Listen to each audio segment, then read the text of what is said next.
Apa? Sayuran sehat ini bisa membunuh orang tua kita perlahan? Ya, Anda tidak salah dengar Bapak dan Ibu sekalian. Sayuran yang selama ini kita anggap pahlawan kesehatan ternyata bisa jadi bumerang mematikan jika salah diolah, terutama bagi mereka yang sudah memasuki usia senja. Ini bukan lagi sekedar mitos atau omong kosong. Ini adalah fakta medis yang sering terabaikan dan bisa berdampak fatal. Saya melihat sendiri bagaimana ketidaktahuan ini bisa berujung pada penderitaan yang tak perlu, bahkan mengancam nyawa orang-orang yang kita cintai. Pernahkah Anda berpikir, mengapa kakek atau nenek Anda tiba-tiba sering mengeluh nyeri sendi setelah makan sayur tertentu? Atau mengapa mereka merasa kembung luar biasa padahal baru saja menyantap hidangan sehat? Jawabannya mungkin ada pada piring makan mereka. Bersiaplah untuk terkejut, karena setelah menonton video ini, pandangan Anda tentang sayuran akan berubah total. Jangan sampai orang tua Anda menjadi korban berikutnya karena kesalahan sepele dalam mengolah makanan. Ini adalah informasi krusial yang wajib Anda ketahui demi kesehatan mereka. Sebelum kita mulai, yuk bantu sebarkan informasi penting ini dengan like video ini dan subscribe channel Sahabat Lansia Sehat sekarang juga. Assalamualaikum Bapak dan Ibu sekalian. Semoga Anda semua dalam keadaan sehat walafiat ya. Terima kasih banyak sudah meluangkan waktu untuk mampir di video kali ini. Bagi Anda yang baru pertama kali berkunjung, selamat datang di channel Sahabat Lansia Sehat, tempat kita berbagi ilmu dan tips seputar kesehatan dan kualitas hidup di usia emas. Saya teringat betul dengan kisah Ibu Mustika, seorang pasien saya yang kini berusia 63 tahun. Beliau adalah sosok yang sangat aktif dan selalu berusaha menjaga pola makan sehat. Setiap hari, beliau pasti mengonsumsi sayuran hijau. Namun ada satu kebiasaan kecil yang tanpa disadari justru membuatnya bolak-balik ke rumah sakit. Ibu Mustika sangat gemar mengonsumsi daun singkong. Hampir setiap hari, beliau memasaknya sebagai lauk. Sayangnya, beliau tidak tahu bahwa cara merebus daun singkongnya kurang tepat. Awalnya, Ibu Mustika hanya mengeluh sering merasa lemas, pusing, dan badannya terasa berat. Setelah beberapa kali pemeriksaan dan tidak menemukan penyebab pasti, saya akhirnya menanyakan detail pola makannya. Saat itulah saya menemukan kebiasaan mengonsumsi daun singkong yang kurang matang sempurna.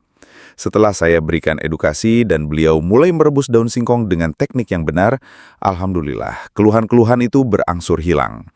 Ini menunjukkan betapa hal sepele dalam cara memasak bisa berdampak luar biasa bagi kesehatan lansia. Kisah Ibu Mustika ini hanyalah salah satu dari banyak pengalaman yang saya temui selama 15 tahun lebih berpraktik.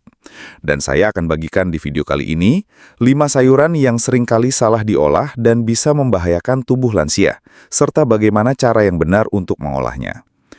Bapak dan Ibu sekalian, seiring bertambahnya usia, tubuh kita mengalami berbagai perubahan alami. Fungsi organ tidak lagi seoptimal dulu, metabolisme melambat, dan sistem pencernaan pun menjadi lebih sensitif. Hal ini membuat respons tubuh terhadap makanan, termasuk sayuran, bisa sangat berbeda dibandingkan saat kita muda. Sayuran yang dulunya aman-aman saja, kini bisa menjadi pemicu masalah kesehatan jika tidak diolah dengan tepat. Beberapa sayuran mengandung senyawa alami yang jika tidak diurai dengan proses memasak yang benar, dapat menjadi beban bagi organ tubuh lansia. Misalnya senyawa goitrogen yang mempengaruhi tiroid, oksalat yang bisa membentuk kristal, atau bahkan senyawa sianida yang sangat beracun jika tidak dinonaktifkan. Ini semua bukan untuk menakut-nakuti, melainkan untuk memberikan pemahaman ilmiah yang akurat agar kita semua bisa lebih bijak dalam memilih dan mengolah makanan bagi para lansia. Tujuan saya hari ini adalah memberikan informasi yang memberdayakan Anda agar Anda dan orang-orang terkasih bisa terus menikmati sayuran dengan aman dan mendapatkan manfaat optimalnya tanpa risiko yang tidak diinginkan. Sebelum kita masuk ke pembahasan inti, saya ingin tahu, dari kota mana Anda menonton video ini dan berapa usia Anda saat ini? Silahkan tulis di kolom komentar. Jangan lupa juga untuk menyukai video ini dan subscribe ke Sahabat Lansia Sehat agar Anda tidak ketinggalan berbagai tips dan ilmu terbaru dari kami. Sekarang, mari kita bahas. Bapak dan Ibu, penting untuk dipahami bahwa meskipun sayuran-sayuran ini umumnya sehat dan kaya nutrisi, perubahan fungsi tubuh pada usia di atas 60 tahun dapat menimbulkan tantangan tersendiri. Sistem pencernaan, metabolisme, dan bahkan respons imun lansia bisa berbeda, sehingga cara kita menyiapkan makanan perlu disesuaikan. Mari kita bedah satu persatu sayuran yang perlu Anda perhatikan ini. Kacang panjang adalah sayuran yang sering kita temui dan disukai banyak orang. Namun, tahukah Anda, bagi lansia, kacang panjang bisa menjadi pemicu kembung kronis dan bahkan radang sendi. Ini bukan tanpa alasan ilmiah. Kacang panjang memiliki kandungan gas yang cukup tinggi, yang bagi sistem pencernaan lansia yang cenderung melambat, dapat menyebabkan penumpukan gas berlebihan di saluran cerna. Akibatnya, timbullah rasa tidak nyaman, begah, dan perut rasa penuh. Selain itu, kacang panjang juga mengandung purin, meskipun tidak setinggi pada jeroan atau daging merah. Bagi lansia yang memiliki kecenderungan asam urat atau fungsi ginjalnya sudah menurun, asupan purin yang berlebihan bahkan dari sayuran sekalipun bisa meningkatkan kadar asam urat dalam darah. Peningkatan asam urat ini kemudian dapat memicu serangan radang sendi atau GUT, yang tentu sangat menyakitkan. Jadi, bukan berarti kacang panjang harus dihindari sama sekali. Kuncinya adalah modifikasi dalam pengolahan dan porsi. Disarankan untuk membatasi frekuensi konsumsi, misalnya tidak setiap hari. Kemudian, sangat penting untuk merebus kacang panjang terlebih dahulu dan membuang air rebusan pertamanya. Mengapa? Karena proses perebusan ini dapat membantu mengurangi sebagian kandungan gas dan purin. Setelah direbus, barulah kacang panjang bisa ditumis atau diolah menjadi hidangan lain. Jangan lupa untuk mengombinasikan kacang panjang dengan sayuran lain yang lebih mudah dicerna dan memiliki profil nutrisi berbeda. Variasi sangat penting untuk memastikan lansia mendapatkan nutrisi seimbang tanpa efek samping.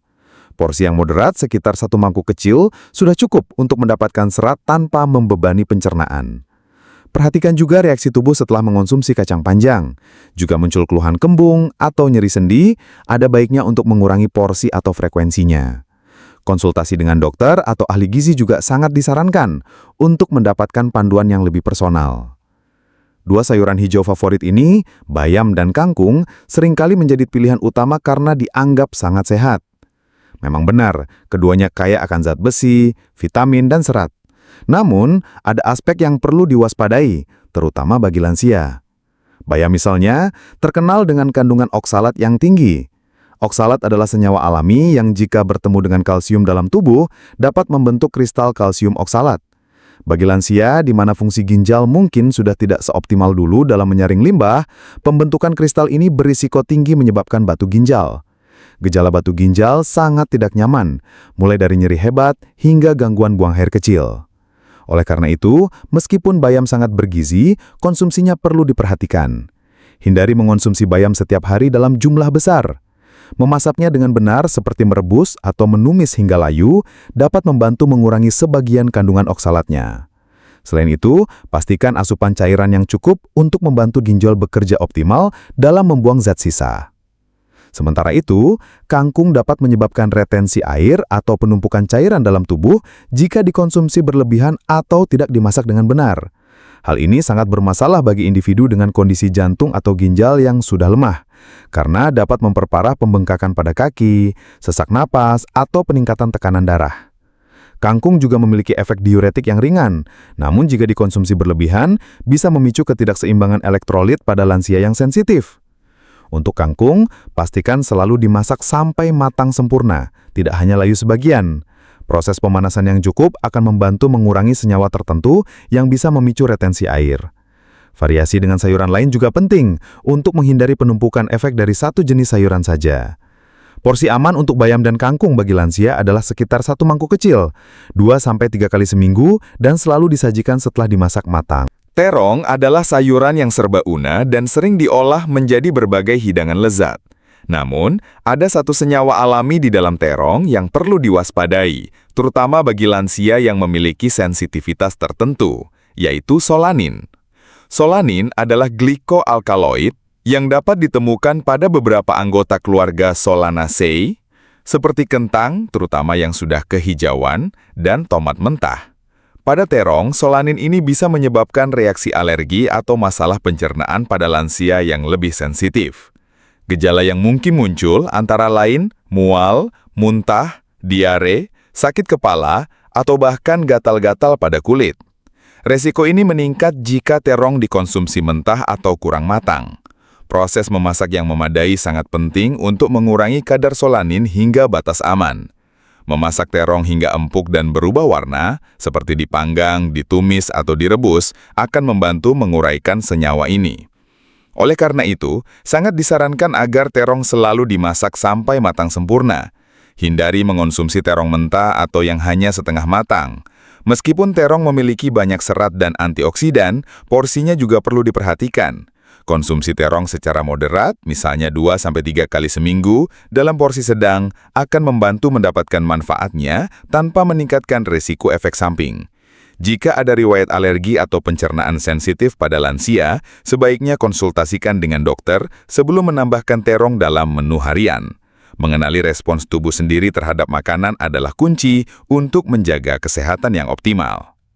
Lobak putih dengan rasa yang sedikit pahit dan teksturnya sering digunakan dalam sup atau masakan lainnya. Namun tahukah Anda bahwa lobak putih mengandung goitrogen? Goitrogen adalah senyawa alami yang dapat mengganggu fungsi tiroid dengan menghambat penyerapan yodium. Bagi lansia yang mungkin sudah memiliki fungsi tiroid yang sedikit menurun atau beresiko hipotiroidisme, konsumsi lobak putih dalam jumlah besar atau terlalu sering bisa memperburuk kondisi tersebut. Kelenjar tiroid sangat vital untuk mengatur metabolisme tubuh, energi, dan banyak fungsi organ lainnya. Ketika penyerapan yodium terganggu, tiroid kesulitan memproduksi hormon yang cukup yang dapat mengarah pada kondisi hipotiroidisme. Gejala hipotiroidisme bisa berupa kelelahan ekstrim, penambahan berat badan, kulit kering, rambut rontok, dan sensitivitas terhadap dingin. Untuk mengurangi resiko ini, lobak putih sebaiknya dimasak sebelum dikonsumsi. Proses pemanasan dapat membantu mengurangi aktivitas goitrogenik. Hindari mengonsumsi lobak putih mentah dalam jumlah banyak. Selain itu, membatasi konsumsi lobak putih juga merupakan langkah bijak. Tidak perlu menghindarinya sama sekali, tetapi hindari menjadikannya makanan pokok harian. Kombinasikan lobak putih dengan sumber yodium yang baik, seperti ikan laut atau garam beryodium, dan pastikan pola makan lansia bervariasi. Jika lansia memiliki riwayat masalah tiroid, konsultasikan dengan dokter atau ahli gizi mengenai jumlah konsumsi lobak putih yang aman. Porsi yang disarankan adalah sekitar setengah mangkuk, 1-2 kali seminggu, dan selalu dimasak matang. Daun singkong adalah salah satu sayuran yang sangat populer di Indonesia. Sering diolah menjadi gulai atau rebusan. Namun, ada fakta krusial yang harus Anda ketahui. Daun singkong mentah mengandung senyawa sianogenik glikosida yang bisa berubah menjadi sianida dalam tubuh jika tidak diolah dengan benar. Sianida adalah racun yang sangat berbahaya dan dapat mematikan jika terpapar dalam jumlah besar. Meskipun dalam jumlah kecil, paparan sianida kronis dari daun singkong yang tidak dimasak sempurna dapat berdampak serius pada lansia. Proses pemasakan yang tidak tepat atau tidak cukup lama dapat menyebabkan kelelahan kronis, masalah saraf, dan bahkan memperburuk masalah ginjal dan hati yang mungkin sudah ada pada lansia. Gejala seperti pusing, mual, sakit kepala, hingga gangguan pernafasan bisa muncul. Oleh karena itu, kuncinya adalah memasak daun singkong dengan sangat hati-hati dan benar. Sangat penting untuk merebus daun singkong selama minimal 15 hingga 20 menit. Ini bukan waktu yang bisa ditawar. Proses perebusan yang lama dan memadai akan membantu menguraikan senyawa sianogenik tersebut.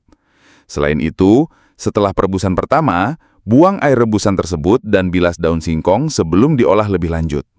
Ini membantu menghilangkan sisa racun yang mungkin terlarut dalam air. Jangan pernah mengonsumsi daun singkong mentah atau yang hanya direbus sebentar. Pastikan daun singkong benar-benar empuk dan tidak ada rasa pahit yang kuat, karena itu bisa menjadi indikator adanya sisa sianida. Mengikuti panduan ini akan memastikan bahwa daun singkong yang Anda sajikan aman dan tetap bergizi bagi lansia. Porsi aman sekitar 1 mangkuk kecil 1-2 kali seminggu, dan selalu pastikan dimasak dengan metode yang benar. Bapak dan Ibu sekalian, inti dari semua pembahasan ini bukanlah untuk menakut-nakuti atau melarang konsumsi sayuran-sayuran tersebut. Sama sekali tidak. Tujuan saya adalah memberikan pemahaman yang tepat agar kita bisa menikmati manfaat sayuran tanpa risiko. Kuncinya ada pada cara pengolahan yang benar dan porsi yang bijak. Untuk semua sayuran yang kita bahas tadi, pastikan selalu dimasak sampai matang sempurna. Hindari konsumsi mentah atau setengah matang, terutama bagi lansia. Perebusan atau penumisan yang cukup lama tidak hanya meningkatkan rasa, tetapi juga menonaktifkan senyawa-senyawa yang berpotensi berbahaya. Variasi dalam menu makanan lansia sangatlah penting. Jangan hanya terpaku pada 1 atau 2 jenis sayuran. Ajaklah mereka untuk mengkonsumsi berbagai jenis sayuran berwarna-warni karena setiap sayuran memiliki profil nutrisi uniknya sendiri. Misalnya, Anda bisa menyajikan wortel, brokoli, labu siam, atau buncis sebagai alternatif yang aman dan bergizi. Untuk takaran, secara umum, porsi sayuran matang yang aman bagi lansia adalah sekitar 1 mangkuk kecil, sekitar 100–150 gram per porsi makan, dengan frekuensi yang disesuaikan seperti yang sudah kita bahas untuk masing-masing sayuran. Jangan lupakan juga pentingnya hidrasi yang cukup. Pastikan lansia minum air putih yang memadai sepanjang hari. Air tidak hanya membantu melancarkan pencernaan, tetapi juga membantu ginjal dalam membuang zat sisa dan menjaga keseimbangan tubuh. Dan yang tak kalah penting, selalu perhatikan respons tubuh lansia setelah mengkonsumsi makanan tertentu. Jika ada keluhan yang tidak biasa, jangan ragu untuk berkonsultasi dengan dokter atau ahli gizi. Setiap individu adalah unik, dan apa yang cocok untuk satu orang mungkin berbeda untuk yang lain. Jadi, Bapak dan Ibu, kita telah membahas 5 sayuran yang jika tidak dimasak dengan benar, berpotensi mengganggu kesehatan lansia. Mulai dari kacang panjang yang bisa memicu kembung dan radang sendi, bayam dan kangkung dengan risiko batu ginjal dan retensi air, terong yang mengandung solanin, lobak putih dengan goitrogen yang mempengaruhi tiroid, hingga daun singkong yang bisa menghasilkan sianida jika tidak diolah secara sempurna. Ingatlah, ini bukan berarti sayuran-sayuran ini buruk, melainkan membutuhkan penanganan khusus. Intinya adalah, pengetahuan adalah kekuatan.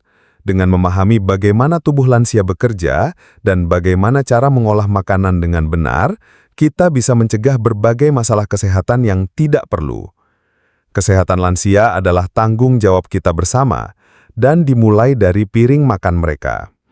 Jangan biarkan kesalahan kecil dalam pengolahan makanan mengorbankan kualitas hidup di usia senja. Mari kita wujudkan masa tua yang sehat, aktif, dan penuh kebahagiaan bagi diri kita sendiri maupun orang-orang yang kita cintai. Makanan adalah obat, asalkan kita tahu cara menggunakannya.